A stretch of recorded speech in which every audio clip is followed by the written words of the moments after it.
A continuación, el plan financiero en empresa, a cargo de los conferencistas Rodrigo Zúñiga, Luigi Dávila y Enrique Solano. ¿Pueden empezar? Gracias, ingeniero. Buenas tardes con todos.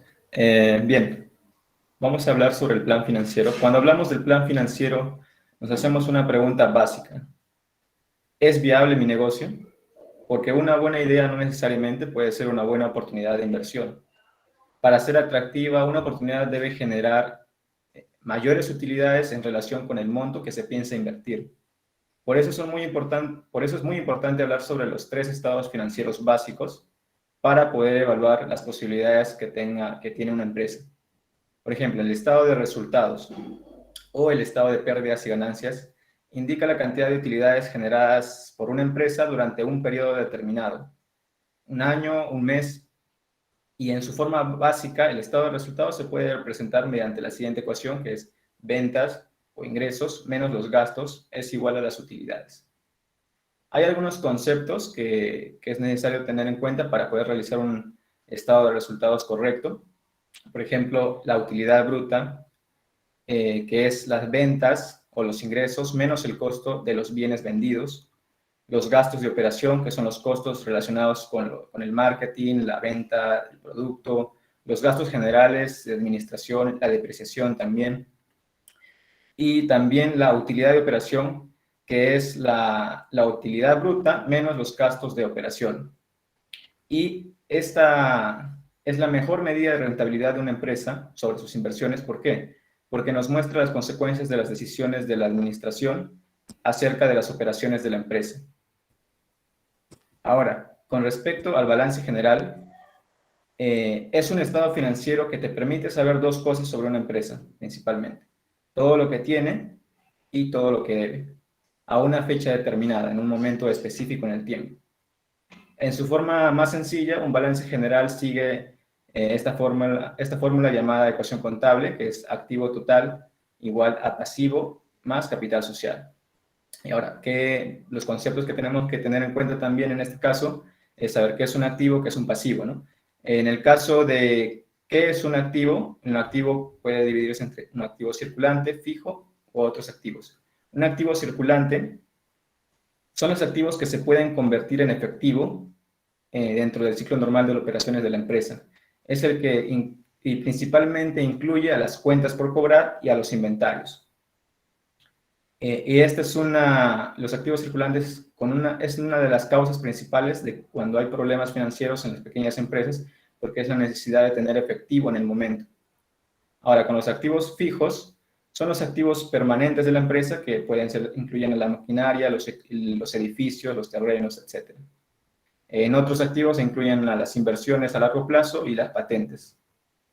En cuanto a los pasivos, pueden ser pasivos circulantes o a corto plazo, que es el dinero que se pide prestado y que se exige o que se debe reembolsar en el transcurso máximo de un año, dentro de los 12 meses siguientes. Y el pasivo a largo plazo incluye los préstamos bancarios o de otras fuentes que prestan el dinero por periodos mayores a un año, mayores a 12 meses. El capital social es el monto. Y en cuanto al capital social, es el dinero que se invierte los propietarios en una empresa. Siguiente. Bueno, ahora pasaré a explicar lo que es el estado de flujo efectivo. Es vital que una empresa tenga medida los flujos de entrada y salida de dinero. ¿Y cómo logramos eso? Mediante el establecimiento de un estado de flujo efectivo. ¿Cuál es la principal diferencia entre el estado de flujo efectivo y el estado de resultados? Bueno, que el primero, en este caso, se realiza en base a la contabilidad con base en efectivo, y es donde se registran los ingresos y los gastos al momento de ser obtenidos o cancelados. Tenemos 3 secciones principales para el estado de flujo efectivo. El de las operaciones, el relacionado con la inversión y el relacionado con el financiamiento.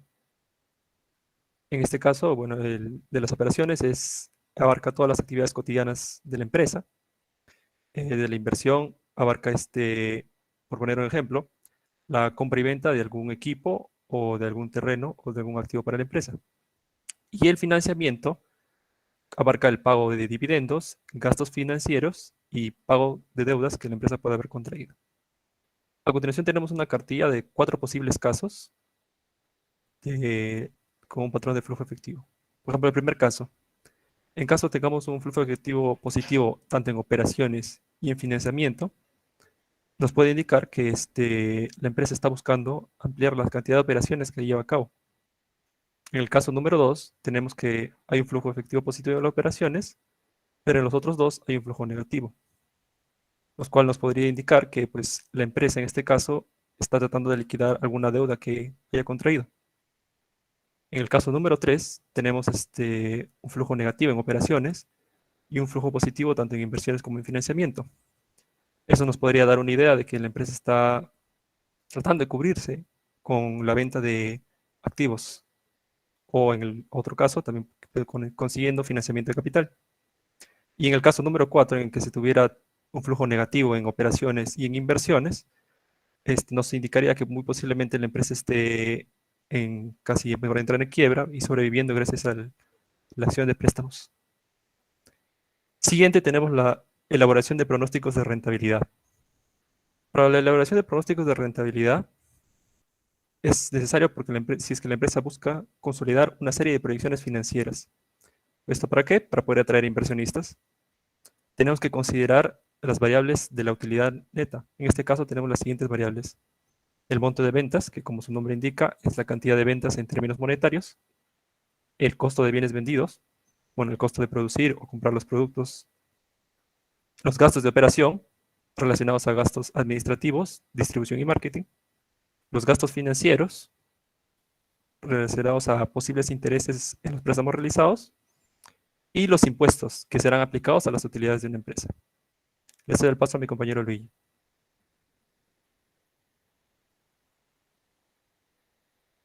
A continuación, los pronósticos de requerimientos de estados, de financiamiento y de flujo de efectivo.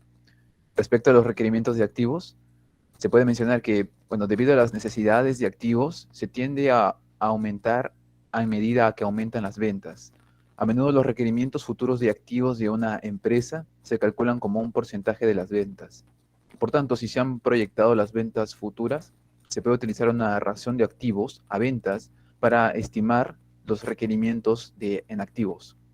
Sobre el requerimiento de financiamiento, se puede resumir con la siguiente fórmula para facilitar su cálculo.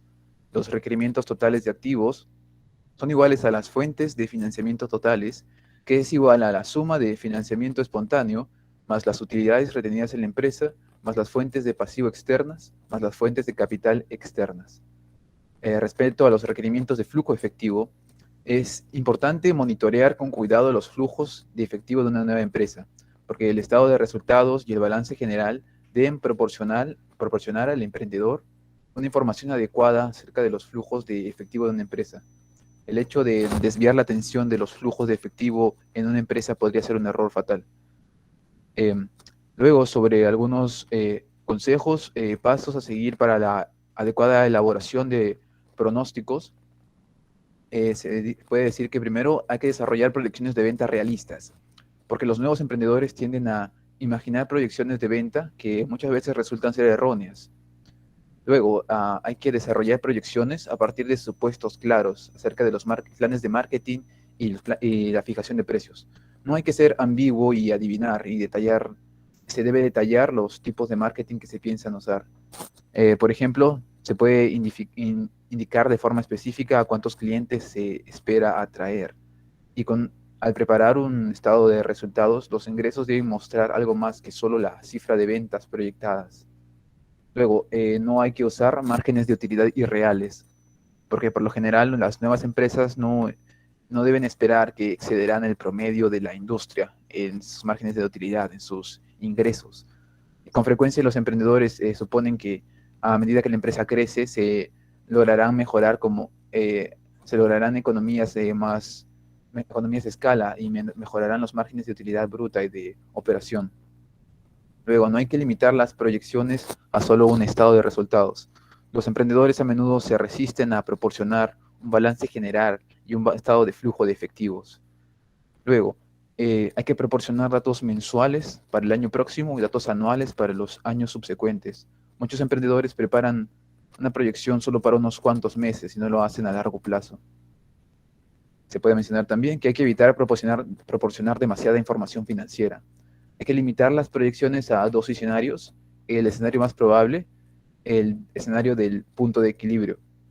Y el caso básico debe mostrar cómo se espera de manera realista que marchará el negocio. Y el caso de equilibrio debe mostrar el nivel de ventas que se necesita para alcanzar el punto de equilibrio. Luego hay que cerciorarse que los números cuadren bien y no se limite a anotar una sola cifra. Debe ser un informe completo. A continuación, la ronda de preguntas.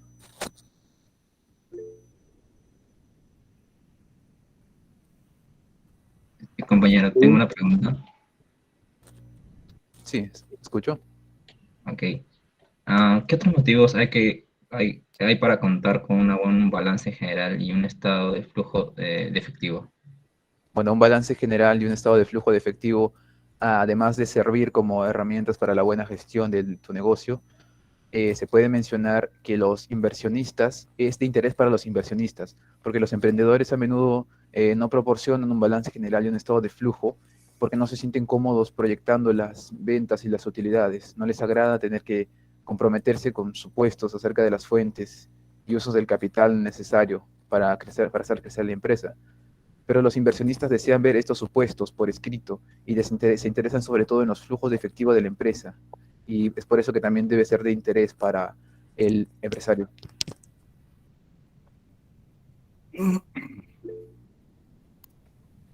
Señor Norabuena, ¿puede preguntar? Sí, profesor. A ver, ¿qué interrogantes primordiales para la empresa nos ayuda a resolver la elaboración de pronósticos financieros? Gracias. Muchas gracias por la pregunta, yo la contesto. Bueno, a destacar las interrogantes que se pueden responder son, primero, qué tan rentable obviamente puede ser una empresa en relación a las ventas proyectadas.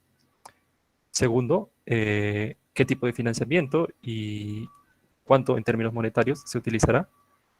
Y por último, si la empresa posee o no flujos de efectivo adecuados para poder realizar una inversión en ella. Ok, muchas gracias.